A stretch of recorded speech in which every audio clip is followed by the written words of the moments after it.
Welcome to Fiery Discourse, your podcast and media featuring dragonesses, female dinosaurs, and other similar saurians and scalies. I'm your host, Ludmillanon, and with me are my co-hosts, Angron, Mathmachine and The Shark. Today is our 163rd episode, and we're discussing the 2015 Once Upon a Time episode, Unforgiven, to continue Maleficent Month. So, let's get things started. Once upon a time, in a place roughly between the border of Canada and the United States, the Disney princesses and the villains of Disney's yesteryear are dead. And in their place, their descendants come in. Once Upon a Time was an ABC show that was extremely popular for the time it was on the air. I personally only saw the pilot episode, and yeah, I really wasn't impressed, but it does have a very huge fan base, so that definitely is interesting. The show is about a woman, Emma Swan, as they realize that many of the other people in the town they live in are fairy tale creatures. They're there for one reason and one reason only. What are you doing in the swamp? Yep. What are you doing in my swamp? This episode in particular is from Season 4, and unlike the episode of The Magicians that we discussed, we're actually going to talk about the entire episode this time because it is just one plot line and not three plot lines ground up into one. For the most part. The episode begins with a recap of the previous episode. Cruella de Vil says that they're back as Rumpelstiltskin, who here calls himself Mr. Gold, says that their team is one member short, and I know what you're thinking, but no. This Rumpelstiltskin does not wear a gigantic red wig, although it'd be very cool if it did. Yeah. Ursula says that they need Maleficent, as Cruella points out that she's dead. Mr. Gold then tells them that it's time to reunite the band, as we then begin this episode. The episode itself begins with Mary, who is actually Snow White, sleeping in bed before she asks for her husband David. This is the really interesting cast member here because Mary, aka Snow White, is played by Jennifer Goodwin, who only a couple of years after this would later voice Judy Hopps from Zootopia. Yeah, Nice. quite a surprise, huh? Yep, from Disney Princess to ZPD's finest. Who knew? Quite a jump. Thankfully, that is a much, much better Disney role for her than this show was. She wakes up to find out that her husband isn't there. She comforts her infant son Neil as Maleficent appears, saying, "Oh, what a lovely child." Maleficent is played by Kirsten Bauer von Straten, who I best know for being, and I'm not making this up, she was Man Hands on Seinfeld. Jerry dates a girl who has, shall we say, masculine hands with a lot of close-ups of it. And yeah, definitely interesting going from seeing her in that to seeing her as the mistress of all evil, shall we say. From manhandler to mistress of all evil. I want to say that's a step up, but is it though?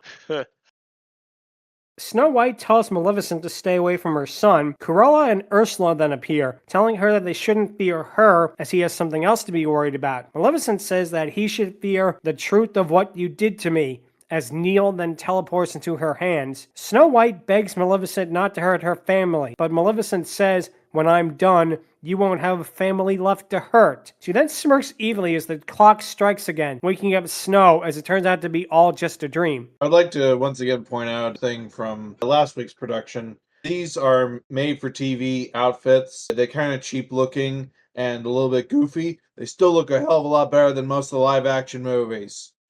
Yes, yes. Yes. It turns out to all be just a dream as she goes to David, who is currently sitting up. Oh, go ahead, Shark. Yeah, adding on to what Matt is saying, I think the reason the outfits look better here is because they are actually trying to look like their animated counterparts. So rather than looking at, dull, realistic because, now we are in the real world, they actually use like colorful, colors, like saturated, like, Maleficent's purple in the dress was this bright. It's gonna be this bright in this show instead of like in the live action where, it's just going to be black because live action. Exactly. It's one of those things where it uses the color shades to its benefit compared to the live-action remakes, which has a color shade of beige and blue. She then goes to David, who is sitting up. He says that he can't sleep with the thought of Ursula and Cruella being nearby. He tells him about her nightmare, saying that Maleficent was there too, as David replies, "Of course she was." The two share a drink as Snow tells David how she said she'd make us pay for what she did. David notes that Maleficent is gone, before Snow White tells her that the other two aren't. She says that they must know about it and this can't be a coincidence, as David says none of this matters and all they have to do is kick them out of the town before the others learn about their secret. And At this moment, it really came to me that this show is basically just Dallas, but with Disney characters instead of oil tycoons. If only we had a crossover. I mean, wouldn't you want to see Maleficent set JR on fire? The guy got shot, but he should have been burnt, so... Honestly, yeah, from the get-go, this show, yeah, it's definitely an ABC show, and props where it's due to ABC. I've seen better dramas. Both Gallivant and, to an extent, Agents of S.H.I.E.L.D. are two ABC shows I hold in pretty high regard and are honestly a lot less convoluted and a lot more straightforward than this. It's still telling when a show like this immediately loses you from the first moment. From the moment I saw this, I knew it was going to be one of those things where it was just going to be nothing but secrets, lies, and drama. Like, there's a reason people kind of got sick of Game of Thrones for that particular reason. This feels like it might have the same problem as Game of Thrones in that it has so many characters, it actually is a little bit hard to follow. Of course, the fact that we're actually starting in the middle of the series compared to the beginning might also have something to do with it. Exactly. But we then get the title card, which, one thing I do like, much like The Simpsons in that, every single title card for these show is different, and this one actually has Dragoness Maleficent fly by. So that's a big plus right there. We then cut to the characters' pasts, because the show really loves to do time jumps. This actually was created by two guys who worked on Lost, and you can definitely see the influence there. Snow White and her prince, who's actually David, of course, arrive at the palace, as Snow White says that the queen is there and they have to deal with her. They see a guard sleeping, as Snow White thinks it's Sleepy the dwarf, but the prince sees that all the guards are asleep. Knowing that it's the queen, the prince brandishes his sword as they go deeper into the castle. They call out for Regina, which is the name of the evil queen, even though in Snow White her name was Grimhilda, but hey, it's not like you actually own the movie that you're basing it on, so I can tell why you wouldn't get it there. They call out for Regina, only for Maleficent to show up and summon her friends, Ursula and Cruella, and like we said last week, Cruella de Vil being in all of these Disney villain crossovers still is really funny. When you consider like what she is in the original movie, she really is just so out of place in this fairy tale world. It'd be like if the next Shrek movie had the bad guy from Turbo be the villain. Yeah, I repeat from our previous Maleficent Month episode, Cruella de Vil is basically just the Harley Quinn of the Disney villain group. Like, bitch is absolutely insane, and yet she's still able to hang tight with the big boys and girls. Like, it is that wild. Imagine if in the next Kingdom Hearts, the butler from Aristocats was a boss. Oh boy. That would be absolutely amazing. Go ahead, Matt. Particularly from watching this episode, I'm starting to think that the reason they include Cruella and everything is, well, kind of a twofold thing. One, she's human, so it's really easy to just have a person look somewhat like her and call that a day. But two, from the first movie, is very witty, very sarcastic, very catty, and they seem to translate that to each version of her relatively well. So she just makes a great presence to have around. I could definitely see that, actually. That makes a lot of sense. The prince asks what do they want, as Maleficent says that they're there to make a deal. We cut to a coffee shop where Snow, aka Mary, and David, aka the prince, are there. Ursula and Cruella are also there, as they ask the barista for their drinks, before someone else comes in and takes the drinks. Cruella notes that if that old bag wolfed out right now, I'd turn her into a coat, which probably makes sense to people who've seen the show. Regina arrives with her son in tow, as Ursula asks if she could help by ripping out the barista's heart, saying how she did that to, quote, every single peasant in the North Village. Regina promptly tells her son Henry to leave and get the book, as he asks her to get him some chocolate-frosted donuts. And obviously, if everyone in this town is a variation of some kind of a fairy tale creature, he must be the town's variant of Homer. Donuts. Oh. He could also be a Clawhauser, though I don't see any leopard print on his body or his clothing, so, jury's still out.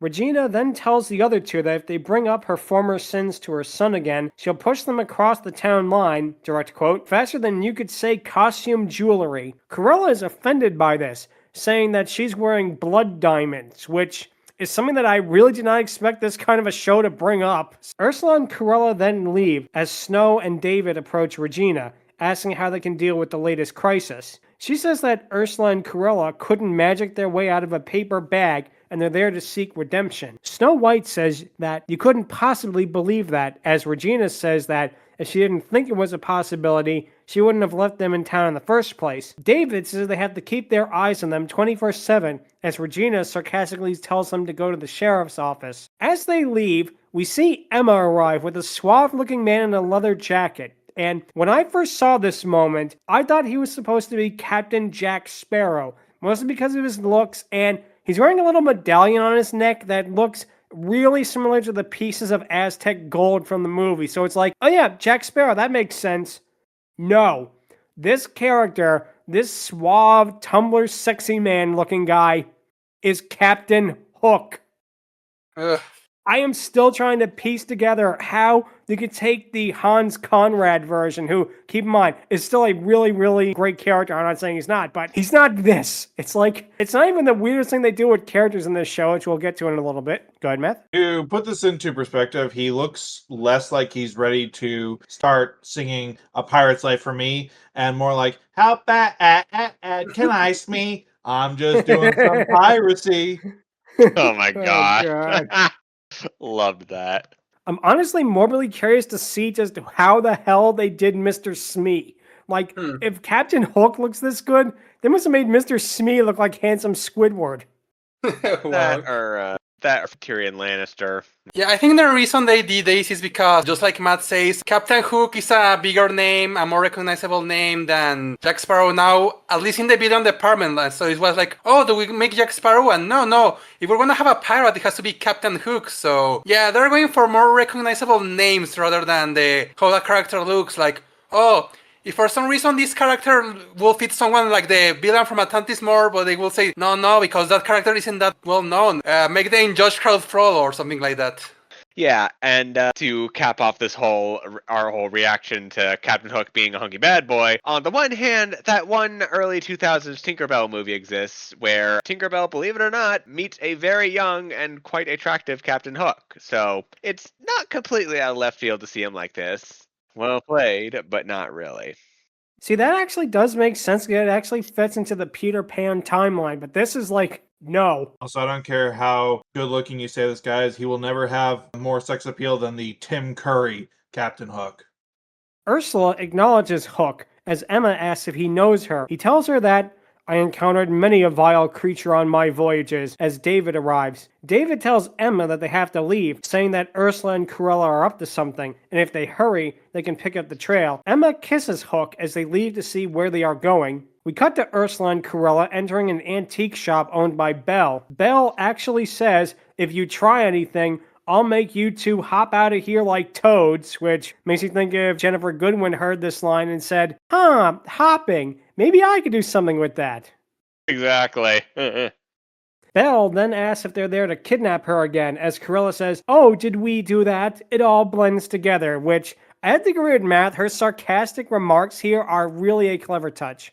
Cruella offers congratulations for Belle for beating the Dark One, as Ursula uses one of her tentacles to grab a box without Belle knowing about it. Obviously, they stole that box for one reason and one reason only, to see the secret string inside of it. Belle asks if they're there to buy anything, as Cruella says she wants a hood ornament for her car. Belle says that she'll check the inventory, as Ursula hides the box behind her back. Go ahead, Meth. The way that they have Ursula in the show with the tentacles sort of like flowing out from under her dress, all I kept thinking is, why is Ursula Japanese in this? Nice. Wow. We then cut to the library before panning underneath it, as Mr. Gold is in a cave down there. He approaches a spot in the ground and says, it won't be long, Maleficent, my dear, as he waves his hand, causing the dirt to swirl up into a pile. He then picks up some dirt, pouring it on the ground as he then says that her slumber is nearly over. Obviously, Mr. Gold got this from reading from the ancient tome of the wise wizards known as Deaf Leopard, who once said, pour some sugar on me. In the name of love, pour some sugar on me. Can't get enough. Pour that sugar on me. Pour it all on me. Now, pray tell, what does this by the legendary Tenacious D say? We then cut to Regina approaching Henry with the donuts as she asks how he's doing. He says he hasn't found anything, but if the author left clues in the book, they'll get it. He then asks how she's doing, noting how she reacted to both Cruella and Ursula. Regina says that they remind her of a time that she'd rather forget, and how she thinks that she doesn't deserve a happy ending. She says how things were simpler when it was just them, as well as Roland, who, I don't know who that is, but okay, as well as Robin Hood. And unless Robin Hood is a cartoon fox, I'm not interested. You make him a fox or you don't have him at all. That's my philosophy. Henry says that they'll find the author and rewrite the ending to where it's good for her. Henry then gets donut crumbs on the book as Regina wipes it off. This causes her to find a series of pages that feel different from the rest. This turns out to be Pinocchio's story, as August put in the pages so Emma would remember who he was. The August that they're talking about was Pinocchio as a grown man who was a biker type. Then the blue fairy made him into a boy again for reasons.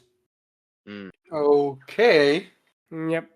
Regina then realizes that if August took the book apart, he might know more about it. Henry says that it's a shame they can't ask him, but Regina realizes that they could ask Pinocchio. The two then smile as we cut to Emma and the prince in their car. Emma asks if they're missing something, as she asks what her parents' relationship was with them in the Enchanted Forest. He says that he met them and that they were dangerous, as Emma says that he's leaving something out. They then see the evil pair leave Mr. Gold's pawn shop and get into Cruella de Vil's car, which I do give him credit for this. The car looks almost identical to how it did in 101 Dalmatians. That is a nice touch. David and Emma follow the car, as David then tells Emma to call Belle to let her know what happened.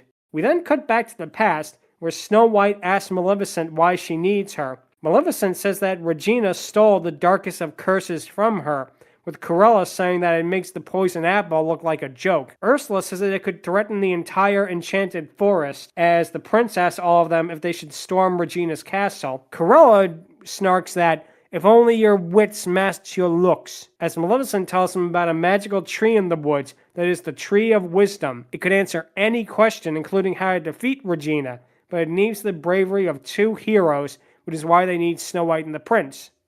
I see they made it to Kokiri Forest and made the Great Deku Tree. Hopefully it goes better for them than it did for Link. For the most part. Maleficent then gives them a map and says that they will escort the two to the tree. The couple then wonder if they can trust the villains before saying that they have to do it for the good of the kingdom. We then cut back to modern times, where David's cop car drives up to Corella's car. Emma tells David about the wooden box being missing as they pull the car over. David asks Cruella to step out of the car as he searches it. The show really isn't that funny, but this is one joke that really made me laugh. While David is looking through Cruella de Vil's car, there is nothing but an endless amount of speeding tickets hidden all over it, which, okay, that's actually kind of clever. I'm not gonna lie, that's a good gag. Yeah, again, the Harley Quinn, except this Harley Quinn apparently has a penchant for speed. Habit, not the drug. David then sees a wooden box with a staff handle in it and closes it, then lies to Emma and tells her that he found nothing. David says that he can't arrest the two of them on speculation as they drive off. David then tells Emma to go without him as he wants to check on her mother. Emma is uneasy about this as it turns out that David stole the staff from the box. Clever. We cut to David showing Snow White the handle as she says that it belonged to Maleficent and how much it meant to her. David then realizes that since they have Maleficent's totem, the villains will not be able to resurrect her. Snow says that they can use something else to bring her back. David says that they then have to go and find Maleficent's remains before the villains do, and throw it into the harbor. Thus, the other two villains will have to leave town and their secret will be safe. We cut back to the past, where Maleficent sees a group of guards by a bridge. She asks if the guards will let them pass, but David says no. Cruella then snarks that, "You think being with Snow White and the Prince would open some doors for us?" Snow says that they have to go through the ravine, as Ursula notes that will cut a couple of days at behind schedule. Cruella asks for David to use his sword to kill the guards, but Snow protests that they're more than just doing their job. They then all argue amongst each other before wondering where Maleficent is, as she is nowhere to be found. They then look over the edge of the cliff they're on, as Maleficent rises up in her dragoness form, which is the reason we're discussing this show. She flies towards the guards and instantly burns them all to death, which, honestly, I do like that. That is very much in character for her to take the quickest and also cruelest way of solving a problem. Now, as for the design, It is made for television, so the CGI isn't that great. I dare say it's actually on the same path as the movie Wyvern, believe it or not. With that being said, I do like some of the details, how she has more of a blackish with purplish highlights rather than the purple underbelly as the original, and I don't know, I think they did a good job with the horns as well. Oh, go ahead, Matt. I love that the build up for her coming up as the dragon lasts longer than we see her as a dragon. Made for ABC, you say? Yeah, this is the most predominant Dragoness Maleficent is in this episode, sadly, although she does appear again, which we'll get to in a little bit, because it has a very interesting, shall we say, implication for Maleficent as a character. Snow White screams at this, as Maleficent then turns back to her human form, sarcastically remarking how the detour now isn't necessary. David yells that they should have given the guards another chance, as Maleficent blows them off, saying she did what they were not able to do. Cruella congratulates her as the heroes look on in disgust. Maleficent asks, "Is there a problem?" before they stare at her. She then says, "I didn't think so," as the villains cross the bridge and leave the flaming corpses behind. We cut to Emma in her office as Hook arrives with lunch. Emma is busy looking through security footage to see what Ursula and Cruella stole before she asks him how he knew Ursula. Hook says that she was probably one of the many sea monsters that he encountered on his journeys. Hopefully another sea monster that he encountered was Nessie, because that would just be an adorable crossover. Yes.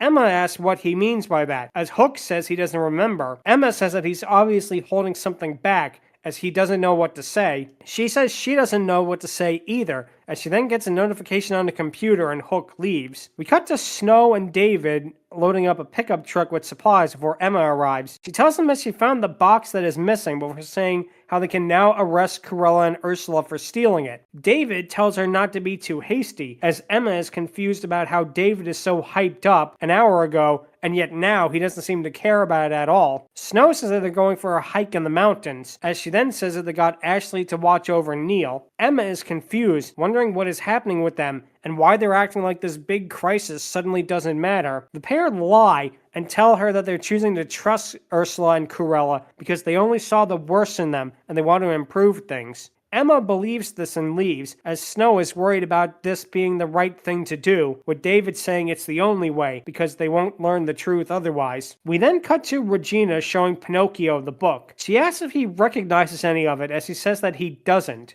Emma arrives, as Regina asks where she was, then says that she spent so much time with August, she could probably jog Pinocchio's memory back to remember who he was. Emma approaches Pinocchio and sits down with him, asking if he remembers her. He says that she's the sheriff, as Emma talks about how Pinocchio used to be August, and how he was so smart he could take apart the book, write a story, and then put it back together again. He says that he doesn't remember anything, as Regina, it turns out, has had enough of this. She tries to jog his memory by yelling, and this is a direct quotation from the show.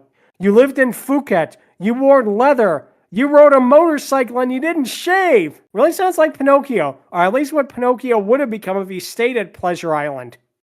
Oh, absolutely. Well, then again, he would also be more donkey-like, but creative liberties. She then yells that Pinocchio isn't trying hard enough as she asks if his head is made of wood. Geppetto yells at her to stop as she threatens Pinocchio with more motivation. Emma and Henry then leave, as Geppetto yells at Regina for not deserving a happy ending, after she ruined literally everybody else's. Regina points out that Pinocchio used the wardrobe to bring them to this world, as he says he did it only because she forced him to. Geppetto then quotes a famous meme and tells her to stay away from me and my son.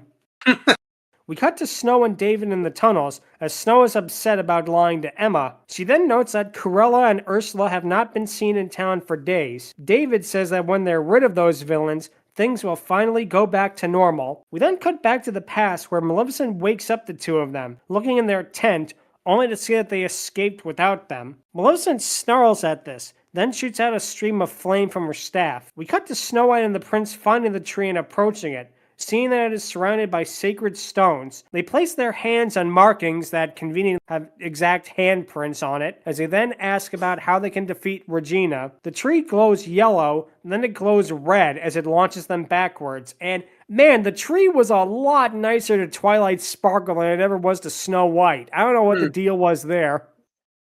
Yeah, same deal with Link, honestly. Again, it's not the great deco tree, so. At this point, considering all the other Disney characters, I was kind of shocked that the tree wasn't just Grandmother Willow. That actually would have made more sense, believe it or not. Snow and David wonder if the villains lied as they arrive, with Maleficent saying, "Perhaps you are not as valiant as we once thought." We then cut back to the cave where they discover Maleficent's ashes. Snow then says that they stopped them, as Cruella and Ursula then arrive, with the latter saying, "Not exactly," and whipping them across the face with her tentacle, knocking them out. Obviously, she listened to what SpongeBob said. "If I'm lucky, Mrs. Ursula will rub her tentacles on my heroes." Heh. Whatever.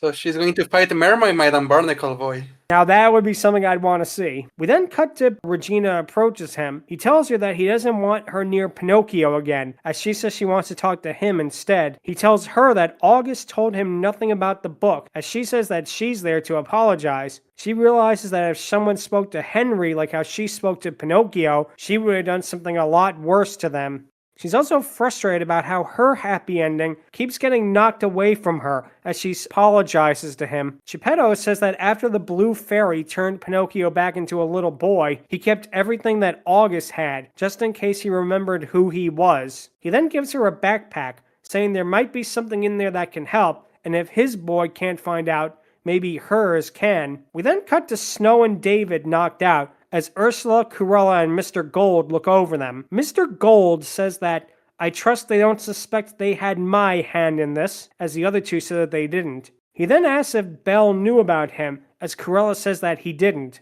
He then hands her a switchblade and tells her that she knows what to do. We then cut to the past, as Snow White says she knew not to trust the villains, as the prince raises his sword, only for Maleficent to knock it down with her staff. Maleficent says that no one leaves until they find out why the tree didn't work.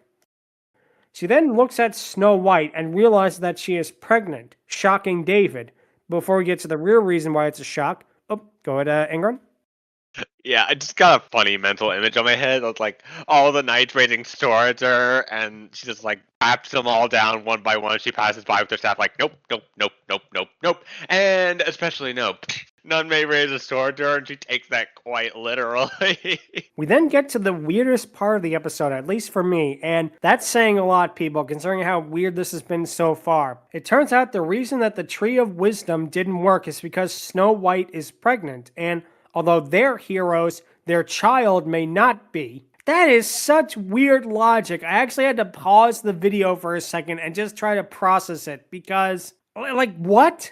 Granted, it's unborn, so the potential for good and evil is definitely there, but at the same time, like, most people are born without knowing what good and evil is, and in that regard, they think they are good. So, yeah, I can definitely see how this can be a confusing little plot point, but it's not as convoluted as one would first think. I can understand where you're coming from, actually. It is interesting, but I think the execution of it is what just felt so weird to me. David threatens Maleficent as she continues that their child has the potential for darkness and might become a villain. She then says that the trio will try to find another way to stop the curse. Ursula asks if she could choke them, saying how her tentacles are bored. If they're bored, she could have just done Squidward's interpretive dance. Yep.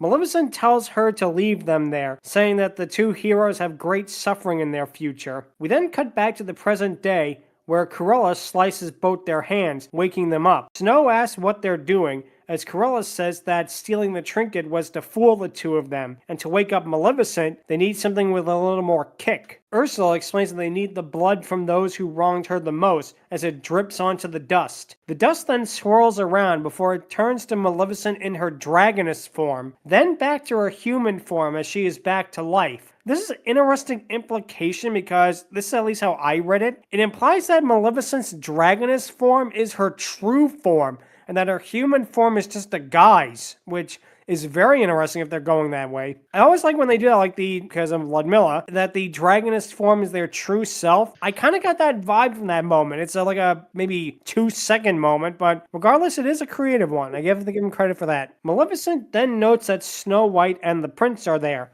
as Snow White tries to apologize for what they did. Maleficent says that she doesn't want to hurt them, but she wants to make them suffer, as Snow White realizes that Maleficent will tell everyone else what they did. Maleficent says that she doesn't care, as she cares only about the pain that they'll feel, saying that she wants to make them suffer even more so. Cruella and Ursula says that it's good she's back, as Maleficent says that she will make Snow White's entire world crumble around her. The group then leave, as Snow White realizes that this is all their fault for trying to keep the big secret, and we're getting to the big secret, and it is a legit shock, I'm not gonna lie. The show does do some good things, and that's one of them. David then realizes that they have to tell Emma everything as they stare at each other. We cut to Captain Hook arriving in Emma's office as she confronts him about lying to her. He says that his history with Ursula was an ugly one, as Emma tells him that he's not the same person he was before. Boy, how, as that he's better than he thinks he is. Emma then talks to him about how she doubted her parents and how they would never lie to her. She says that, like her parents, she'll always try to see the best in Captain Hook. Snow and David then arrive, and they tell her and Captain Hook that Maleficent has come back. Emma says that she thought she slayed the dragon under the clock tower. Obviously, how she beat her, lightning struck Maleficent, and it also struck the DeLorean, and it went back to 1985. Wait, wrong studio. You say that lightning struck Maleficent, and all I can imagine is Lightning McQueen going straight at Dragon Maleficent. Kapow!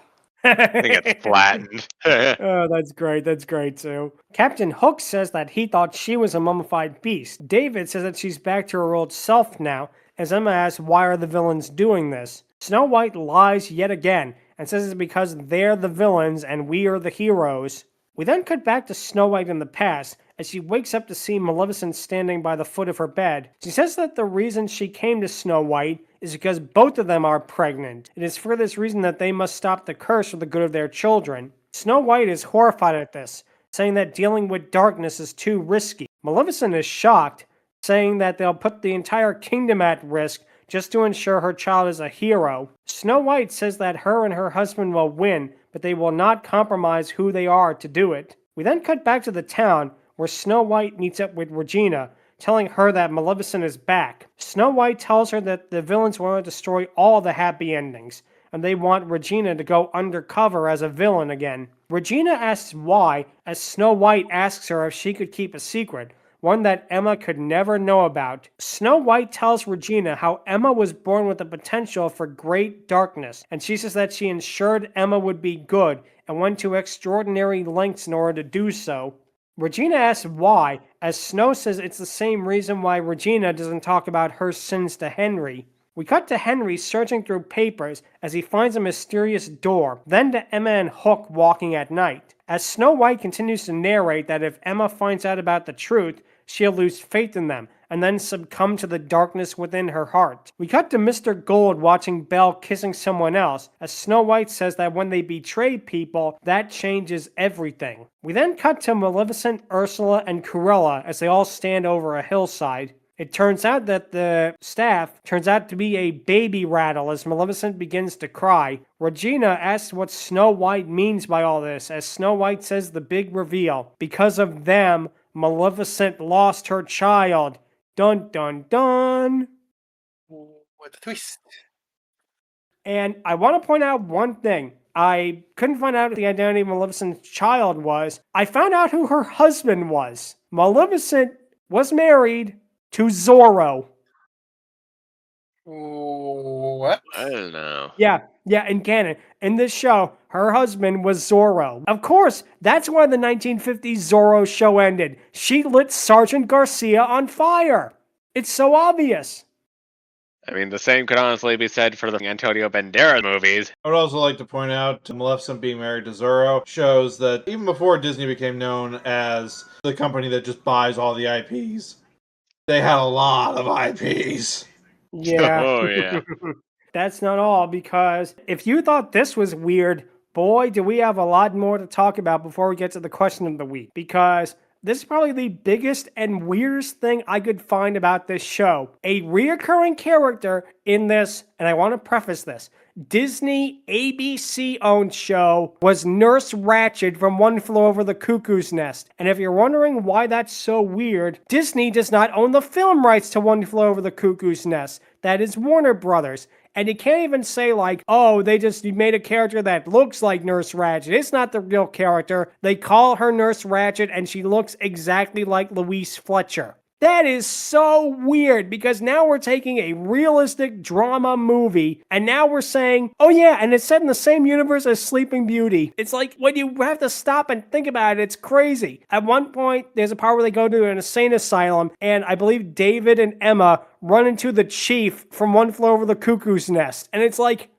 what are we doing here?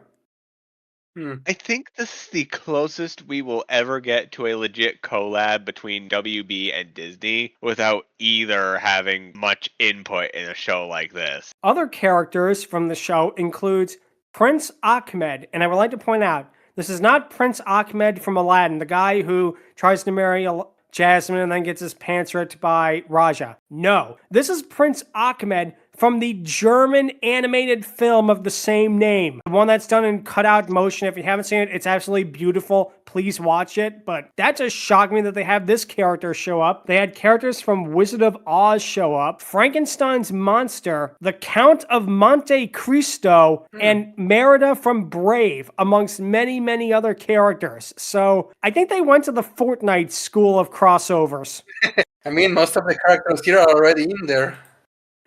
I mean, it's just so bizarre trying to actually piece together how all of these characters can exist in the same universe. And I didn't even get to the best part. We know how the dwarfs from Snow White are several characters in here. It turns out that they literally come by springing out of holes in the ground. So I guess Gimli was wrong there.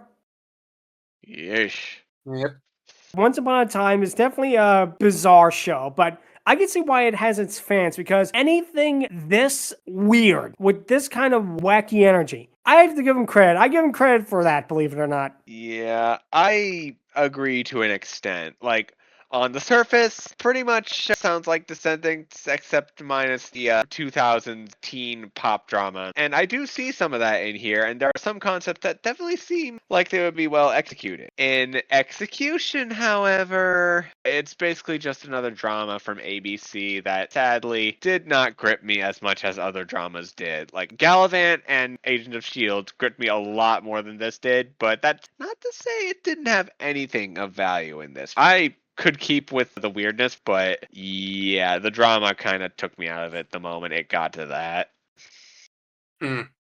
Yeah, I definitely could see why, because I think part of the problem is that we started this in season 4. Maybe we started from like season 1, episode 1, then got to this point, it'd be a lot more impactful. But with that being said, it definitely was an interesting experience, and you can't take that away from it.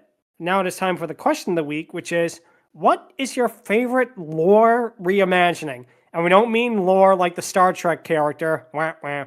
We mean it as in terms of like taking a piece of media and reworking it in a way to where it is completely different from what it was originally. Whether it be a small character change or the change of events, it's still really interesting. I'm going to go first, and my choice is actually be one that is really, really interesting because it does it, but at the same time, it still remains faithful to the originals. And that is going to be the new Planet of the Apes movies from 20th Century Fox. The original Planet of the Apes movies are all really good.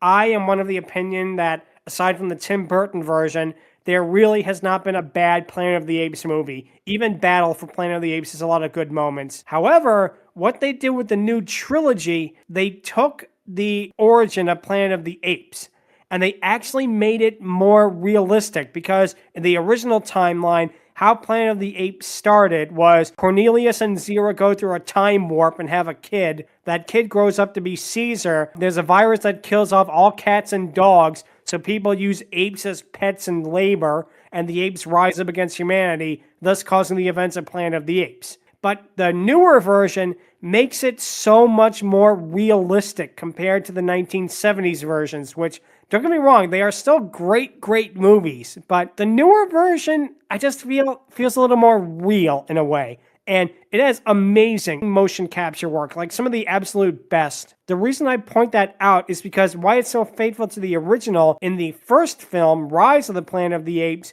you can actually see when Caesar is in the monkey sanctuary, you can actually see a television report talking about the Icarus starship taking off, which directly ties into the original Planet of the Apes. So I like that they did that. They make it like go a full circle kind of deal. And in later movies, we actually get to see Nova, and she's completely different from how she was in the Charlton Heston version. But with that being said, it's to the point where you could see her becoming the one from the Charlton Heston version. I really do feel that it actually honors the franchise while also doing something new. I really love what they did with it. They did such a fantastic job showing why Caesar became the way he was as the lawgiver, how someone like Dr. Zaius would end up coming to power, judging from what happened with the orangutans. It really takes this movie franchise and it gives it such an amazing breath of life. I'm going to say this. I think at this point, Planet of the Apes is more better movies than Star Wars does. I can see that. And the reason that it has such amazing motion capture is because the head of the motion capture and the main character of Caesar himself are portrayed by the only human being who should win an Oscar for never appearing on film, Andy Serkis. I mean, if he didn't win for King Kong, and we're going to get to that King Kong, don't you worry, folks. That actually could also be answer this question, but I don't know. I just feel like the 2005 Kong, for as good as it is, it kind of pales to the original for me, whereas Planet of the Apes remakes, they absolutely stand toe-to-toe with the originals, and actually even improve the originals in a lot of ways. You can actually watch them all in a marathon, in a perfect loop. It actually does work out perfectly. You could start with Rise of Planet of the Apes, end with Battle of Planet of the Apes, and you wouldn't really miss anything, which is really amazing. So that's going to be my choice. It's going to be the Planet of the Apes movies, the more recent ones. Angron, what would your pick be? For my answer, I believe few answers I could go with. Bumblebee and Rise of the Beast movie. Transformers 1, reimagining the origin of Optimus Prime and Megatron and it being quite a wholesome little bit. I could also say Hades for having a better take on Tale of the Minotaur, with Theseus and Asterius being pals by the end of it instead of one killing the other, unfortunate as that is. There is another thing that I think could top some of the others, to be perfectly honest. The Breath of the Wild and Tears of the Kingdom games, because, yeah, it more than counts as a reimagining of the Legend of Zelda series. On top of it being an open world game, both of them, and also the Hyrule Warriors games, they also added not only new designs and new touch-ups to Hyrule's races like the Rito, Zora, Gorons, and even the Gerudo, they also added such rich lore and culture to a place that sure had quite a lot of it in the past, but felt quite a bit medieval. Nothing wrong with that. It's pretty much what Legend of Zelda is. It was inspired by D&D after all. This made that kind of feel a tiny bit obsolete, and I very much like what they did here. Adding character to Link in spite of you still controlling his actions. The designs look so amazing. Like, there are so many different enemy designs in here that are pretty amazing. Again, the races and also the weapons are pretty cool, and minor spoiler, there are 3 or 4 dragons in this game that are keep an eye out for when we do that. And the overall concept is pretty amazing, and it's its own separate timeline. So because of that, there's not that much convolution with the other timelines that Legend of Zelda has. So yeah, that's pretty amazing. So yeah, that's going to be my answer. Oh, go ahead, Shark. Yeah, the funny thing is that, for what I heard, that specific time period in, Breath of the Wild, the Tears of the Kingdom, it was made specifically so it will be impossible to track, like, in which part of the timeline it is. Like, you can find things that will confirm that, oh, okay, so this is Wind Waker because we can find this, but it's like, no, it doesn't make sense because it will not make sense to have Ritos and Soras at the same time. And it's like, oh, then it has to be the other timeline, the other one. It's like, no, because these things you can find will not exist if it was so. Yeah, that game was made specifically so it was impossible to track in which part of the timeline it is. Huh, Indeed. I did not know that. So yeah, that's a very, very good choice right there. I can definitely see why. Let's see, Matthew, would your pick be for your favorite lore rewriting? I had to think a little bit about this because animation does this a lot with reboots. The problem is they are typically either terrible or they have nothing to do with the original besides name. I think that I found probably what is the single best lore reimagining of any animated series that's ever existed, and it's from Disney again. The 2017 DuckTales series. Ooh. Nice. Nice. That series was a love letter to what the original DuckTales and basically just the entire 80s, 90s, and early 2000s Disney's animated lineup was. There were so many references. There was so much attention to detail. The art style was great. It had this sort of European comic feel to it. The characterizations were perfect. I've argued that they've made Huey, Dewey, and Louie individual characters in animation and in other media before, but this really emphasized that. And that's something that was really cool to see and we need more of. And I hope that their distinct personalities from this version continue to be like the canon versions going forward because they were so well done. Just everything about this series was fantastic. And this is how reboots, reimaginings, whatever should be. I could definitely see why. It felt also like such a love letter to the Disney afternoon as a whole. Mm-hmm. They brought in elements from Goof Troop and from Darkwing Duck, and it really worked out well. That is a great choice right there. Let's see, Shark, what would your pick be? Well, this pick is gonna be interesting because the main quote-unquote lore that comes from the main core of the franchise, there is not much lore, there's not much continuity, but still, what they did for what I'm about to answer is kind of interesting because I'm going to talk about the Super Mario Bros. Movie from 2023. Nice.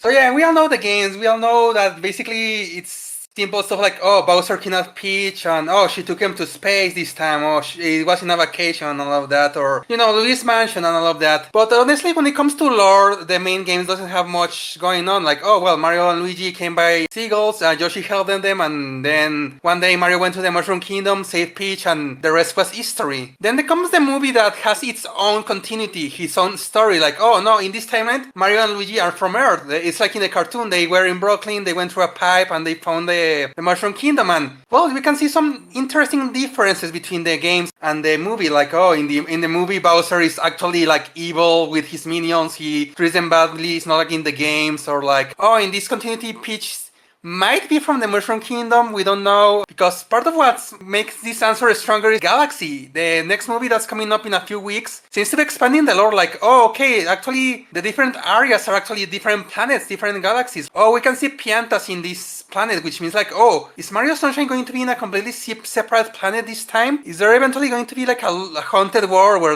the Luigi's Mansion can be seen? It's pretty interesting how, rather than just make it like the games, like, oh, just make a quick, oh, Mario was saved by Yoshi, now he's grown up, now he's saving the kingdom. They're actually going for a whole different structure of the world and the whole universe of Mario. Even the Kongs, like in the games, the Kongs are just make animal noises. When they talk to each other with their animal grunts. So no, in the movies, they can communicate with humans pretty well. That's a great choice right there. And again, spoilers, but we might be able to talk about the Mario movie sequel, so that'll be a lot of fun when we do. Yep, it and Zelda. Stay tuned. Yep, that too. That's all really great choices right there. Now it is time for the patent-pending Dragoness Scale, where we're going to rank Maleficent, specifically from this show. And yeah, this is going to be an interesting one, because there really is so little to work with in this particular episode that it's going to make the ranking a little bit tricky, but I'm actually going to give it almost a 6 out of 10. And the reason for that is, number one, I like the design. It's actually a pretty good Dragoness Maleficent design. It's not the best, but it's not the worst. And number two is, I don't know, I like the implication that the first thing we see of Maleficent when she comes back to life is the dragon. We don't see human Maleficent just yet. We have to see her as the dragon, thereby subconsciously saying that perhaps her dragoness form is more important than her humanoid form, which is very interesting if they're going in that direction. And it might just be me reading tea leaves or something, but with that being said, I don't know, it really could work out. That's why it's going to be a 6 out of 10 for me. There really was almost nothing to work with, maybe less than 2 minutes total of screen time with Dragoness and Maleficent, and yeah, it's kind of a shame about that. But let's see, Angron, what would you give her? A tiny bit higher with 7 out of 10. Like you said, not much to work with here. Pretty badass. The design, looks pretty neat. She's a little malnourished, but hey, that's pretty natural given that she's been kind of out of commission for the most part. The problem is that sadly, not only does the design feel a little TV centric, which isn't a bad thing, but the quality definitely suffers for it. But sadly, the drama kind of overtakes the impact of Maleficent. Like I said, this episode had a few good moments where I was like, oh, that's interesting. But then immediately the drama hits, and I'm just immediately like, ugh. It is not a bad design by any means, and I definitely want to see more of it. Don't know if that's good incentive for me to sit down and watch the entire series from start to finish, though. Like, I haven't exactly been burned that bad by dramas before. I don't know if it's really worth my time to check this out because of that, but we'll see. For now, though, 7 out of 10. Okay, I see that. Let's see, Math, what do you give her? I'm with Lud on this one with a 6 for this version of Maleficent. I don't really care for the actress that's portraying her. She seems a bit subdued or subtle compared to how I would picture portraying Maleficent as overly dramatic and high energy, but just have a lot of ambiance and oomph to her. And then the Dragoness version is, I'm just going to be blunt here, generic dragon.gif for all of the 30 seconds we see it, if that. The only thing that really even could, and I'm being generous, said that it's a Maleficent dragon specifically is the horns. Otherwise, this is almost as generic as it gets for a dragon. This is being scaled up a little bit because TV budget, so I'm trying to be a little bit generous here. But also, there's nothing I really dislike about it. There's nothing I particularly like, but nothing I hate either. It's just generic, middle of the road, this is acceptable, 6. Yep, I can definitely see where you're coming from there. So, let's see, Shark, what would you give her? Kind of the same boat as well, because yeah, for a TV series, the CGI looks fine. The whole model, well, most of the model, because the eyes is where they kinda get weird sometimes. But yeah, other than that the whole thing works. It looks good for the show, and yeah, I like how Maleficent in personalities, like the part where she burns the guard because it makes things easier, faster. That is so something Maleficent will do, and yeah, I can feel the whole spirit of the character there. But again, the dragon isn't much there. The dragon just there for 2 minutes, but okay, the character in general is through most of the episode, so that's fine. So I'm gonna go with a 6, just like most of you did. Okay, yeah, I can definitely see why. Almost another episode where the scores were completely uniform, which is really interesting when that happens. Probably even rarer than perfect scores. But so, yeah, that's going to be it for this week. If you have any questions, or if you want to see how Judy Hobbs would look in this show, you can feel free to email us at FieryDiscourse@outlook.com. Visit us at Twitter at twitter.com/FieryDiscourse. Visit us at Blue Sky at Blue Sky Fiery Discourse. Be sure to subscribe to the Fiery Discourse YouTube channel. Subscribe to the playlist. Like it, hit the bell icon, leave a comment. Any all comments are appreciated. Next week, we're going to be talking about the 2015 Disney Channel original movie, Descendants, to continue our new theme month of Maleficent Month. So, until then, take care. Later, y'all. So, Later. Adios. See you all next week.